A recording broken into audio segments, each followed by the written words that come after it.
Hello, and welcome to the Scott Mize Show, a podcast focused on health, diet, bodybuilding, and philosophy. I interview experts, doctors, coaches, and N=1 case studies to answer your questions about improving health, achieving your best physique, and making sustainable progress. We'll cover topics from carnivore and ketogenic diets, to bodybuilding, to life philosophy, and everything in between. Enjoy the show. This episode is brought to you by LMNT Electrolytes. This month, we're switching it up with an exclusive offer that's only for VIP LMNT partners, including Carnivore Cast listeners. You can now receive this free sample pack along with any regular purchase when you use my custom link, which is provided in the show notes or my Instagram link in bio. That's drinklmnt.com/carnivorecast, all one word. And as I said, I'll include the link in the show notes. LMNT Electrolytes are convenient, evidence-based, and delicious, and get yours today to help support the show. Thank you. Dr. Christopher S. Black is a chiropractor who focuses on the healing needs of the entire family. He's the owner of DocBlack Family Chiropractic. Dr. Black helps his patients think differently about their journey back to health by utilizing traditional chiropractic care along with structural chiropractic correction. Dr. Black has been leveraging a carnivore diet with himself and his patients with great success. Welcome to the show. Thanks, Scott. Thanks for having me. So who is the carnivore chiropractor? How did you get to be the carnivore chiropractor? Yeah, that's a good question. It's something that's more rapidly evolved as of late, but it's something that I think has been kind of spin through my journey from chiropractic school, although I didn't know it. You know, at age 16, I went to a chiropractor for myself and he explained the story. I didn't have any conditions, but he talked to me about chiropractic and something just clicked. And I knew at 16, I wanted to be a chiropractor. So I was young, naive. I entered undergraduate school, and this was in the early 90s, late 80s, during the heyday of what I thought like bodybuilding was and all of that. You know, going to GNC and eating Weeder's Brewers yeast and all these weird things because we didn't have, you know, the internet and we didn't have the technology. So we studied things like muscle and fitness and the technology of the day. And it was really carbohydrate loading and performance based on what we knew there. So I had come from that model of understanding and I go to chiropractic school. And through that education, some of the things that drew me to chiropractic was it was different. It was opposite to what the mainstream was, and that was appealing to me. But there was a instructor in our nutrition class who was overweight, terribly sick looking, but he had said he was going to take himself off of his diabetic medications by eating eggs and bacon and butter and, you know, giving up all this. So it was early Atkins, and this was in the 90s. And I was like, this guy is completely out of his mind. What is he talking about? Of course he needs carbohydrates. He needs, you know, I couldn't even wrap my head around that, although I was thinking completely different in a lot of aspects of my life.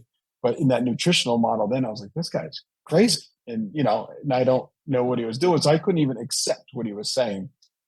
So I get into practice as a chiropractor and we're taking care of people, and that's great. And it's similar to a Ken Berry story. You know, I'm taking care of others, not taking care of myself. I'm getting a little bit older, started to have a family. So, you know, I'm telling patients what to do, but yet, you know, my pant size is getting bigger and I'm looking at some pictures now that they're on the phone. I can see different angles of myself more readily. I didn't have to develop pictures. So I was like, oh my God, I'm looking like this. This is not great. So then, you know, South Beach diet had come out. So, okay, that made a little bit of sense. So we kind of dabbled with that. And I had gone to some seminars and they were talking about, you know, the evils of seed oils. This was going back when, but again, my mind wasn't quite right there to grasp that. And then I had some success with cutting out some low carbohydrates at the time, but never really understanding why. Went back to that standard American just routine, serving my people, not taking care of myself, gaining some weight and not really being as healthy as I needed to be. And at like 5, maybe 8 years ago, because I take care of all kinds of patients and a lot of really sick people that you wouldn't necessarily think were traditional chiropractic patients. But I had this one family come in and their daughter had suffered from horrible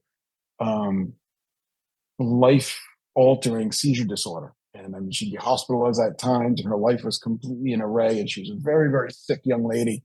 And they thought that, well, we've tried almost everything else. Let's try chiropractic care. And I opened my office up with open arms and said, let's see what we can do. I don't even know, but let's try. And through our conversations and dialogue, she had explained that she was trying to treat her daughter with a ketogenic diet. I'm like, oh, what is that? Like, I didn't even connect.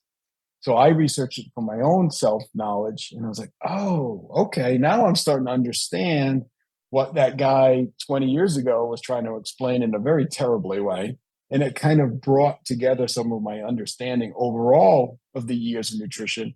I said, oh, let me try it because it really makes sense to me, A, and B, it's different than what they're teaching us and telling us in the real world. So, well, it's got to be true then. So let's try it. And I tell you, I started to really be in the ketogenic model. And I like the fact that at the point I could monitor my ketone values through blood. And, I could really grasp that, and it helped me kind of figure things out.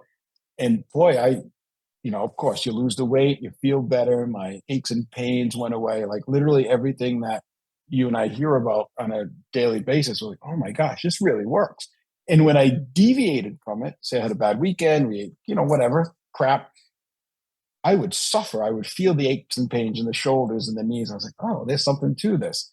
So then, probably like most of our community, you're flipping through the podcast section, there's this burly orthopedic surgeon on the Joe Rogan show talking about carnivore. And I was like, holy cow, this guy's kind of great. Like I'm talking about Sean Baker. And I'm like, this is amazing what he's talking about. And I said, well, let me try that. And like I explained to our other friend the other day, that my journey through to carnivore is kind of like the journey through as a martial artist. I started the martial arts early. You're introduced to a discipline and you're a white belt. So you're introduced to, hey, maybe you should stop processed foods. Okay, so I'm a white belt. Then I start to eat more salad and more, so I'm more into the keto realm. And then I start to go, and I feel that the mastery of this carnivore is almost like being a black belt, because you figured out what does work, what doesn't work. And now to be a master, and I'm not a master by any means, because I learn every day from listening to your podcast as well as the others, that I'm trying to develop my own style, because I know what works for me and I've seen it work and not work for some other people. And I can make recommendations, and I push some people to this authority because I know that this one might not work for them.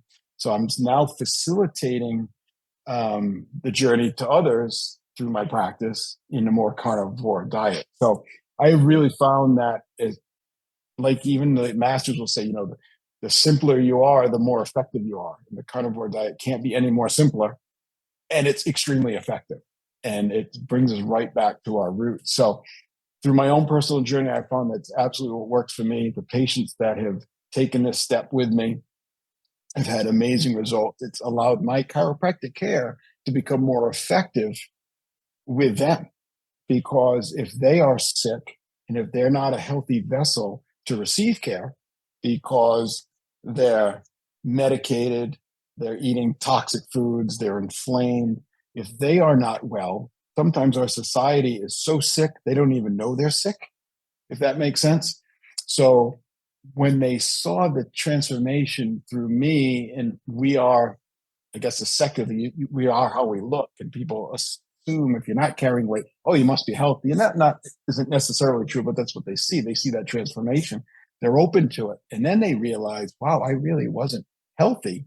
I was feeling some results from the adjustments of the chiropractic care, but boy, I'm so much better now. I don't need as many adjustments, which is bad for me in one sense, but now I'm only kidding. That's my mission. But yet they're just more healthy so that they can take any intervention, particularly chiropractic, and utilize it better.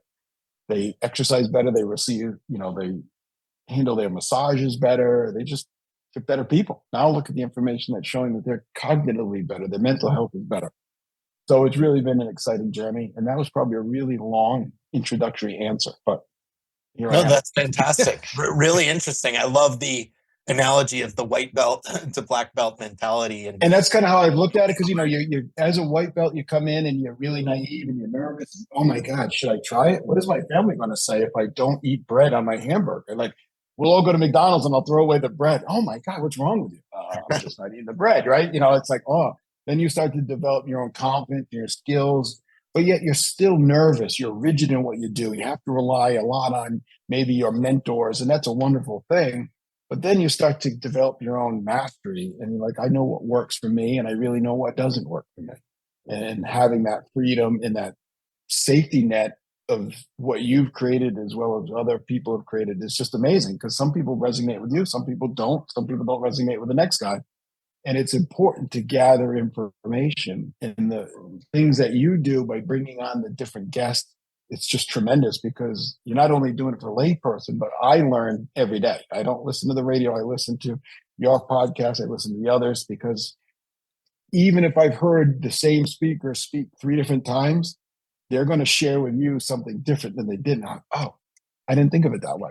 And I'll steal it and I'll use it, and it sounds great, but we are sharing here on this journey, and it's really been fun. Yeah, that's flattering, and it's awesome to see you putting that into practice. And Chris, what are some of the ways in which you're finding, you talked about like finding what works for you and experimenting. How have you done that for yourself, and maybe with your patients as well? Yeah, I've through this journey, I've kind of dabbled, and I like to really try different things. I know that the big thing for me is I am an admitted carbohydrate addict. It's absolutely real. And anybody who says it isn't is a complete liar, because I am completely an addict. And it started probably at childhood, right? I mean, you start be giving these foods, you get the taste for them and what it does to your body. It's that, and then that regret. It's a complete system. So as I've become more strict and more understanding, the elimination of those things is absolute paramount. I cannot be a dabbler. I have to be an abstainer. I have to not have it. And one of the triggers, if it's in the house, would be like peanut butter. I'm just going to have a little bit of peanut, or something is a trigger for me, and that takes me into a horrible downward turn. And that for me is that. Some people can go out and have a slice of pizza tomorrow and not have a problem. For me, that just fuels some other things. So I need more self-discipline. So with my patients, I've helped them try to understand that it is a journey. We're all human. And one of the things that I said before is we need to love ourselves enough to kind of question the things that we even do. We have to love ourselves enough to realize that we're human and we can fail. And not everybody stays on the track perfectly every day for the rest of their lives. But we have to really go, okay, I had a bad choice. Well, I'm going to start better on the next one. Tomorrow's another day. And we can move forward with that. But we have to have that kind of self-love to question what we're told, try to do the things that are best for us, and then kind of move forward. So just recently, since my last podcast with Casey, I've been a coffeeaholic. I worked in the coffee industry before chiropractic school. Love coffee, breathe coffee. It's a multi-sensory thing. I make the coffee. It's warm. It's a process. Since then, on St. Patrick's Day, I said, I'm going to try it, not because of any dogmatic research or anything that said I really needed to, although some of it does make sense, particularly with the quantity I was drinking. Let me try. I'm going to stop. I'm going to stop cold turkey. I tell you, that was a rough week and a half. I was so addicted. The headaches and the toxicity that my body was going through was unbelievable. So to me, that's an N of one to say, maybe that volume of coffee I was having was really not a good thing. So then just this week, I really had been listening to another guy, and he was talking about dry fasting. So again, completely outside of my cognitive comfort zone. I said, I'm going to try it for a couple of days. So I'm coming off of a multi-day dry fast. Not scary and bad. I mean, I don't know if it's for everybody. It was more of a mental discipline thing. I think I feel great. I'm not hungry, but the thought of not consuming liquids was scary, right? Because we're told you can't, live 2 days without liquids. But fascinating to look at some of the research, your body kind of finds a way, it purges itself out, and again, not a long-term thing, but pretty interesting to do. So I'm experimenting with myself, and then I will share those stories through the course of my day with patients who I feel that might need it. And in a passive, loving way, it kind of you kind of keep throwing the same story out to certain people that need the message. And then at one point they go, oh, I was trying what you said. Well, I've been saying it for 10 years now, but thank you for listening today. And then they see the change, and it's a baby step. And then they go on and like, this is amazing. I didn't think I couldn't live without my oatmeal in the morning. Well, you really can. And their lives are improved. So, which is great. So I really don't recommend anything that I don't do for myself. Don't recommend to my family. And then I experiment, and then I go, okay, that makes the most sense. So that's kind of how I learn and master what it is I do. Yeah, I really like that. I love the self experimentation and the willingness to learn and try things. Do you, on the point of carbohydrate addiction, do you have patients that are, I think it's different for different people. I'm curious to hear what you think. Do you think there are people who can moderate to some degree? Um, you know, even if that means, having a square of dark chocolate or something, a little bit more mild. I'm not saying, people who moderate having a cookie or a donut or something like that. Do you find there are patients who can have some type of moderation in carbs, or is almost everyone need to be carnivore? Yeah, I mean, I think that the ideal, I think the pureness of it is as far as the individual wants to take it. Because I think that we all do respond differently. And, I think it was Gary Taubes or one of them says we have certain people have the predisposition, the genetic predisposition to fatten easily, right? And then there are some that are more lean by nature. So I think we all have this tolerance to it. But I think probably if we want to be as pure and as ideal as we can be, the net intake of exogenous carbohydrates is probably zero. Now, species wise, I can understand the mechanisms and why we've evolved to process and use carbohydrates, because if in fall, like a bear, you see these sweet berries and you see honey, and we're going to consume those things to add in on some fat stores for a long potential hard winter. So I think that biologically we're there. Not necessarily that it should be a staple of our diet, but in some people they can tolerate that better. So I think the mechanisms are there, and I think everybody has to kind of do them. And I'm never one to judge them, but if you probably want ideal, optimal health, you probably have to try to get to that purest sense of you and whatever that is for you. And I say that if you're fighting a serious autoimmune disease or, God forbid, cancer or something like that, I think you should try to be as strict as you can to see if you get the outcomes from that. And then any deviation from that potentially has consequences. If that makes sense. I mean, because Yeah. I certainly can't judge somebody, but when you take a 70-year-old who's, got an A1C of 9 and they're threatening to put him on, injectable insulin, now's not the time to barter about whether or not you can have, a Hershey kiss at night. Well, this is life and death. And I'm sorry, let's try to improve. And you're always going to be a diabetic, but gosh, we don't want you to be an insulin diabetic. Let's do the best we can. And then there's times where, okay, you're human, you have a rough weekend. I mean, your granddaughter has a birthday, you're going to have a piece of cake. Okay, move on. Don't beat yourself up or think you're not good as the next guy, because that's not reality. It's you're responsible for you 100%. Yeah, yeah, I believe in that wholeheartedly. People should have the right to choose what they want to put Yeah. in their bodies. And I've also found that the discussion now, because carbohydrates has become actually a topic of conversation now, because we've done such a good job of talking about it. The mainstream media is hammering us, saying we're stroking people out, killing people, causing cancer. So that means we're doing the right thing if we're getting them to talk about us. But even carbohydrates and people's addictions to them, it's almost like talking politics with some people, because they can't open their mind to realize that, boy, you're talking directly to me and this is uncomfortable. So they become defensive, and then they immediately become dogmatic. Well, I could never do that. Well, no, you could. You just choose not to. Well, my doctor says, well, your doctor's not educated like I am, or even you could be, because you can get the same information as they get, because they don't get it in school, just because they're called an MD or a doctor, anything. And we're not trained necessarily in that. So you are very often more educated than the doctor you consult with. So it becomes dogmatic, and then they become threatened by their own questions. And hey, maybe they are addicted too, and they don't want to change yet. And that's okay. So you love them, you guide them, and you try to live by example and show them that it's not A plus B always equals a C response. It's an A plus B equals a better outcome, whatever that might be for the individual. Because, I may lose 30 pounds and my A1C may go down, but, Leo may only reduce 2 medications on his journey because he's been damaged for a longer period of time. So we're all different, and we all have to honor that difference. Do you have patients who push back on you providing nutrition advice? Saying, Yeah, "Um, again, I don't. You don't walk into my office, fill out the intake form, and the first thing I say is, "Okay, do you eat meat?" No, it's it's like, "Hey, why are you here? Where do you want to be?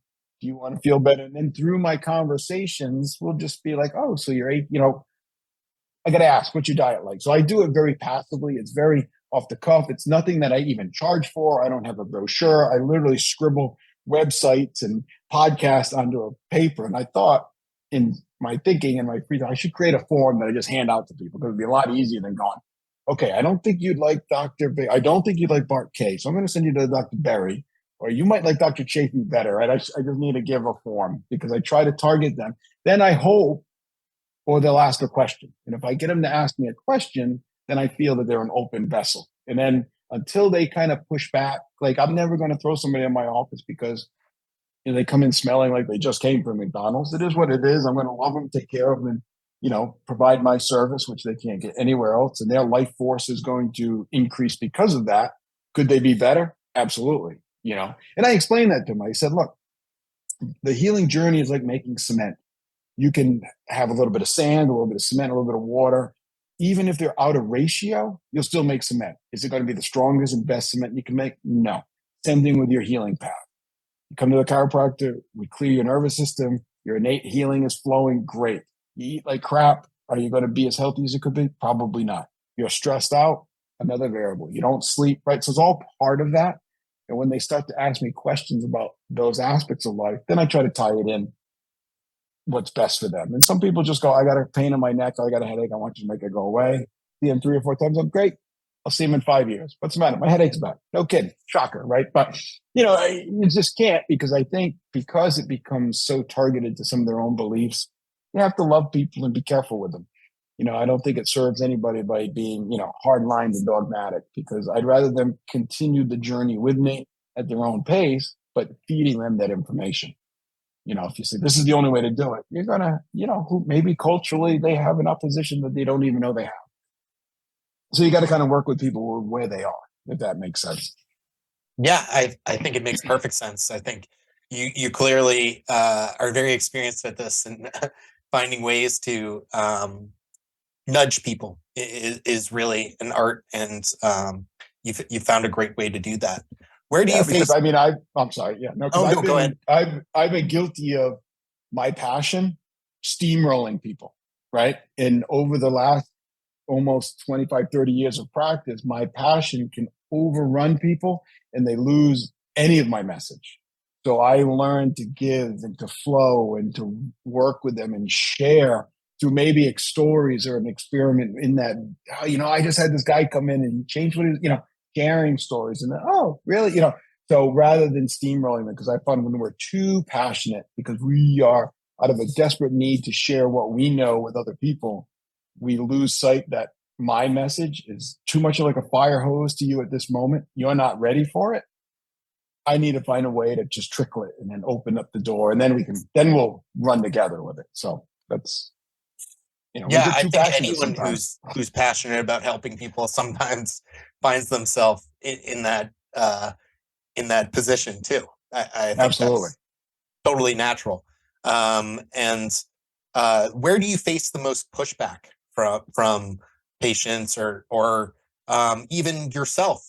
Talking to friends, family members. Where do you see the most hesitation?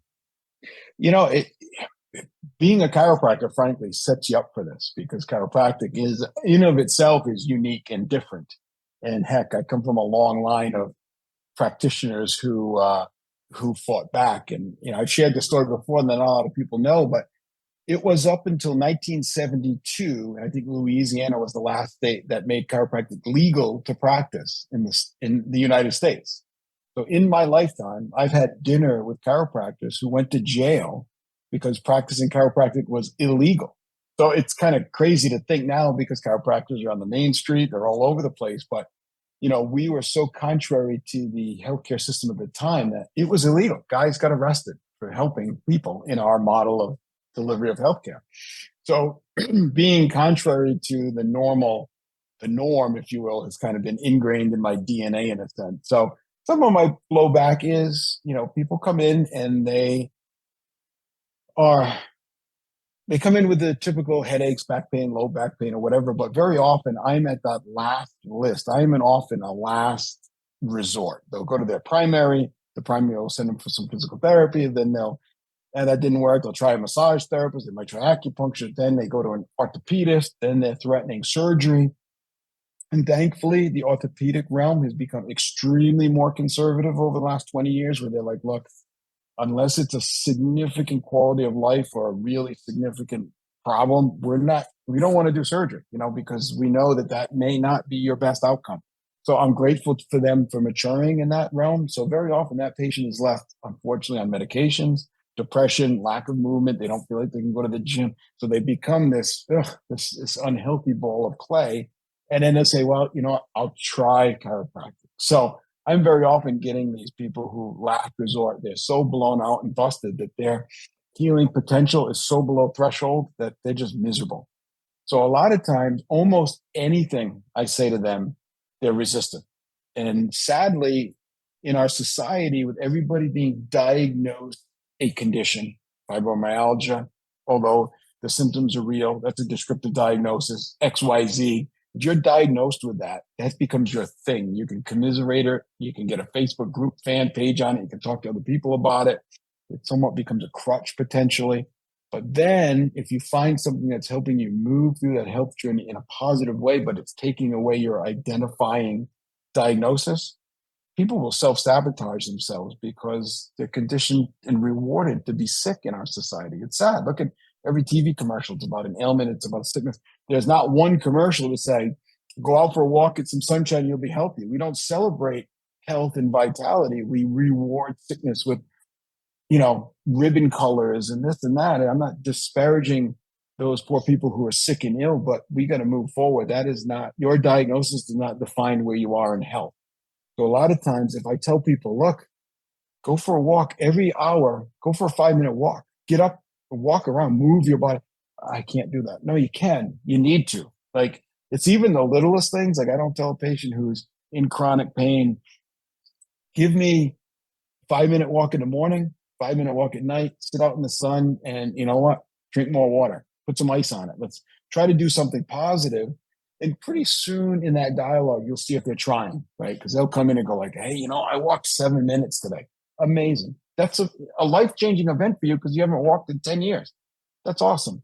So one of the biggest blowbacks I get is sometimes it's self-sabotage in their own healing journey because they truly, at this point in their life, they don't want to get better, although they're seeking. And that for me is heartbreaking because it makes me sometimes just frustrated because like, look, I'm not the answer, but I have the answer. Stop doing this or try this or go see this special. Doesn't make sense. Well, no, I think that's what you need. You have nothing else. You're just getting sicker and sicker and sicker. And some people like that. And shame on not to get your podcast in trouble, but shame on the big entities that reward and profit from sickness. There's very few industries that profit from wellness and reduction of any intervention. Because when you reduce an intervention, there's less profit. But very often when you make somebody healthy enough to reduce the numbers of interventions, the healthier they become. There's zero profit in making people well. And that's enormous. I mean, that's in every healthcare. It's hard. It's very hard, if that made any sense. Yeah, it makes a lot of sense. Do you think that paradigm can shift though? Man, I'm hoping so. And I'm thinking that, when I was in chiropractic school and talking to some of my older mentors, they said, how were your parents' health? I said, well, they're sick and they unfortunately died of some bad diseases. Did you learn from that? A little bit. So we hope that the generations that come ahead of us see where we're living right now. But like my comment from before, I said, we are just so sick as a society, we don't even know we're sick. And I think we're distracted and fed information on a very timely, scripted reason to take the ability of somebody to choose what health is for their own individual self away. If you go to most doctors, and I empathize for a lot of medical doctors because they're not trained in wellness, they're pressed for financial outcome. I mean, they're getting crushed by insurance companies. They're seeing so many patients. The documentation is ridiculous, and they're being fed information on pharmaceuticals and helped by the pharmaceutical reps. So they're not even like having time to figure out what they feel their truths are. They're just following that script. You come up with A symptom, we do this. Then if that doesn't work, you do B. So there's really not that time to sit down and go, where you at? What's going on with you? Oh, you lost your daughter last week. That's horrible. Of course your blood, what I mean? They don't even have that time to build those relationships. So I hope that through the things that you do, even as crazy as TikTok is and some of these social media platforms, if we can get that message out to more and more people, I think that if we can target those people that are counterculture by nature, then it's becoming more of them, but in a positive way. Say, look, you don't want to be like your parents. You don't want to be, like your peers. Be more healthy than your peers. We hopefully can do it, but it's a multi-bazillion dollar business. It's entrenched in some of our families. It's entrenched in even my own family. I have frustration speaking to my outer family. Like, do you really think you need 8 medications at this point? Like, maybe one might be. What's going on with you? Oh, you don't eat. So yeah, it's extremely frustrating. And the hope is that there's so much message going around.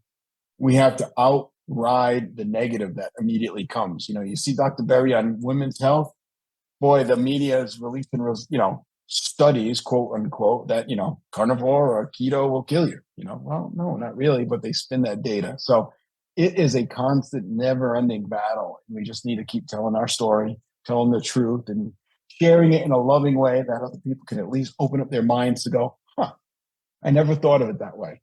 All right, let me read more about it. Let me not eat that hamburger on that cheeseburger today and see what happens. Oh my God, I didn't die. So that's a hard question, and I ponder it because I have little kids, and you try to live by example, and they, the school lunch is just god awful, and you try to teach them better choices without hitting them so hard with it that they become resistive, right? Because you don't want to be that way, because if you hit somebody hard enough, then they'll spring back. So that's a very hard thing to do. And I just think we have to keep sharing the message in a positive format. And that message delivery is different today than it was 10 years ago. And it will be different 10 years from now. I mean, I don't even know what communication will look like then. Yeah. Yeah. I like to think optimistically about this. And I think I echo a lot of your thoughts around, stuff like these podcasts and folks like you and people on social media having an impact, and opening up people's perspective.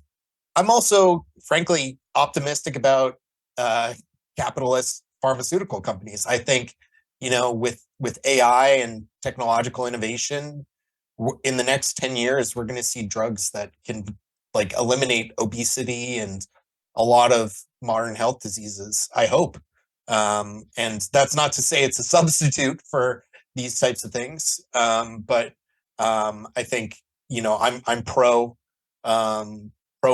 medicine if it can solve people's problems.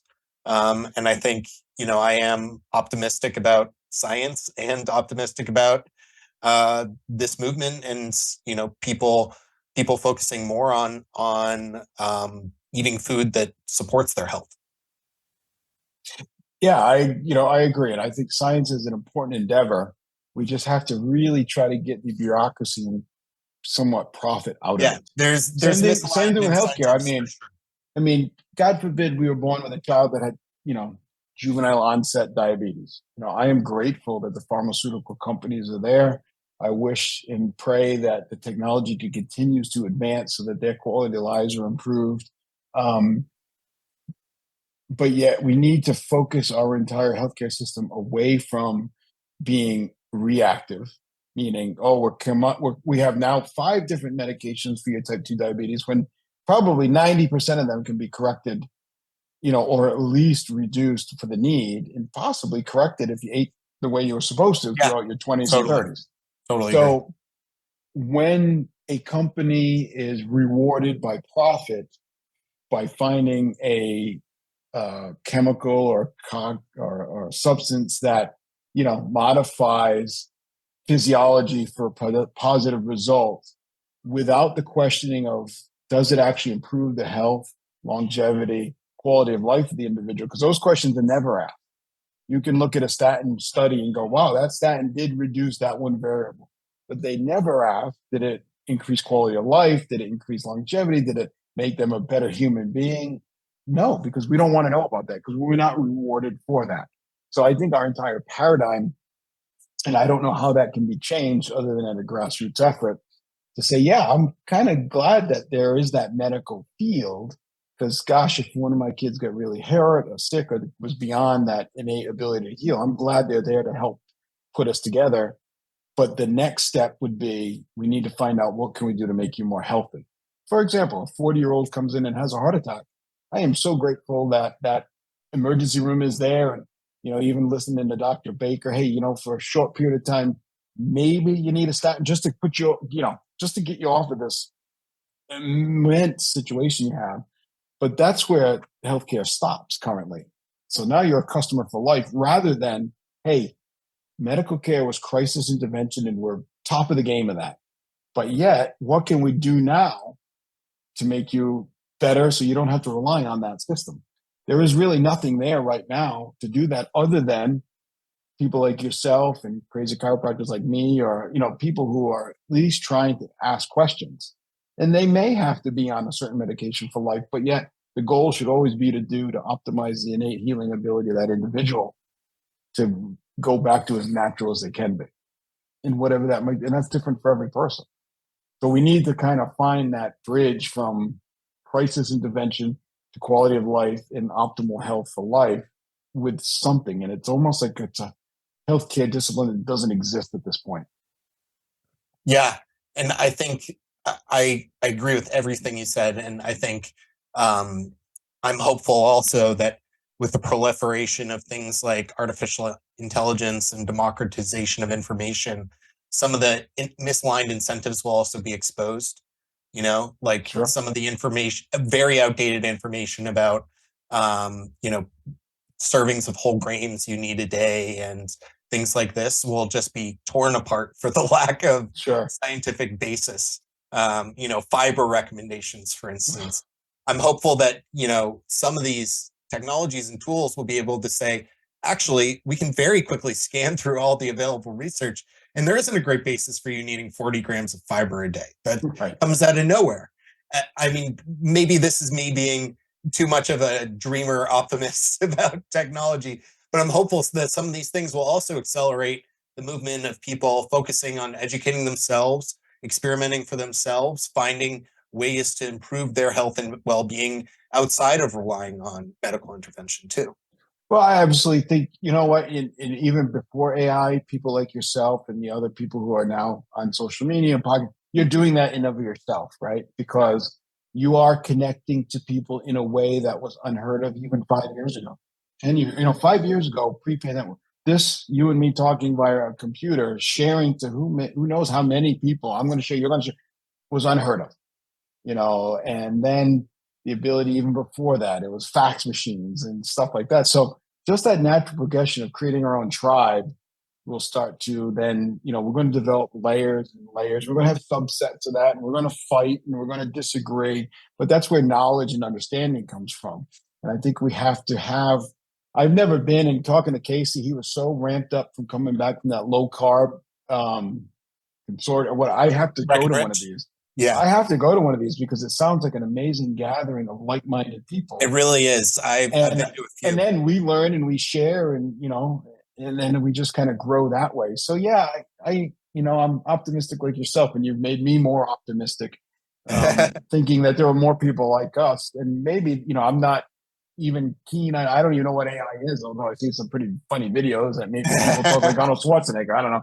But so that you hope that next generation of communication will help sift out some of the untruths and expose those untruths and where the genesis of, because if people understand where the genesis of some of these recommendations come from, they'd always go, oh yeah, that doesn't make any sense. Yeah, exactly.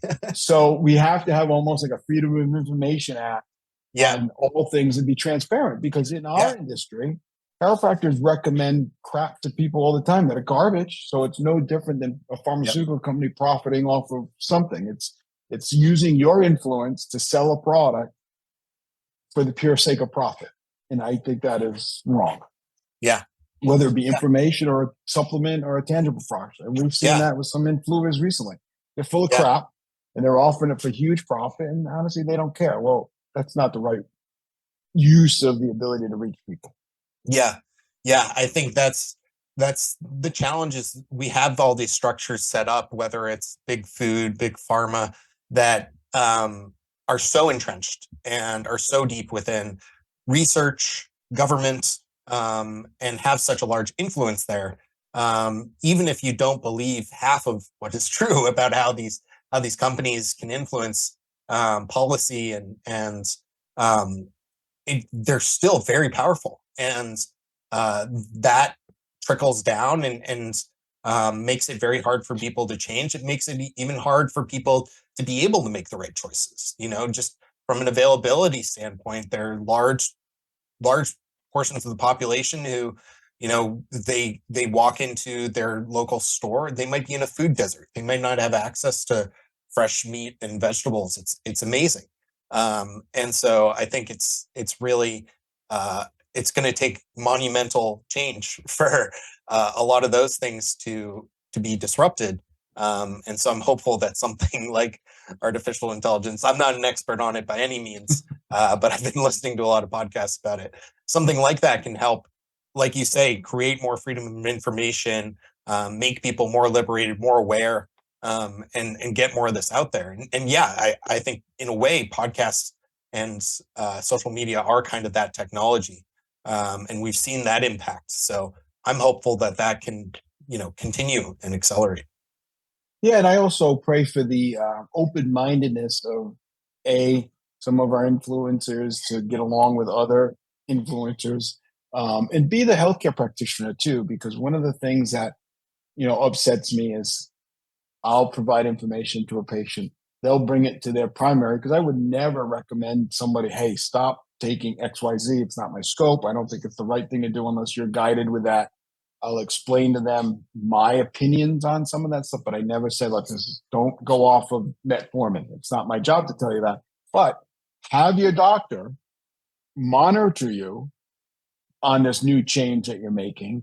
And if you're making a change that warrants a change or modification of your protocol, then ask for it. Like, try to get off of it. And sometimes the physicians get so mad that their patient might know something more about something than they do. Unfortunately, their ego comes up, and then the client gets shut down, the patient gets shut down, and then they get defeated because now you have these two conflicting things. So I pray that everybody's ego goes away for the betterment of the person that you're serving, so that we can actually just work together to make that person a better person. And that's hard to find. And I think with what you were saying, yeah, the more educated the people are, the easier this information will come out to not only the layperson, but the healthcare practitioner, or maybe they're going to see a change because their health is falling apart and they're smart enough to realize I should do. So then they'll share it. So I think that wave, when we start to educate our patient base to become more smart or smarter than their physicians in certain aspects, the physicians are going to have to at least ask the question, well, what are these guys all talking about? So I think some of that momentum will come. And as the younger doctors come through, and if you I was talking to some orthopedists just last night that have, new doctors that are in their early 30s. He's like, I got to learn how to communicate with these young doctors. It's totally different. So these younger guys are stumbling across your podcast or somebody else's podcast, and they might be, because of their own personal interests, then they would add that into at least their knowledge base. So I think flooding everybody with the right information is vitally important. Yeah.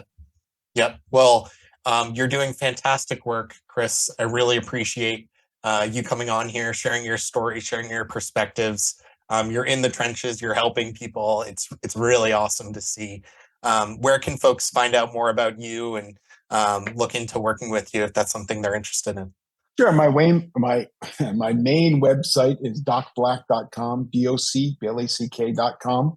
I do have a YouTube channel. I really share stuff on it. Chiropractic Carnivore, also on Instagram.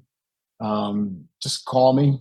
My cell phone number is right on the website. I love to talk. I love to stretch my thinking by working and learning with other people, because selfishly, I benefit from every encounter that I have. I help a patient, but I've learned from them.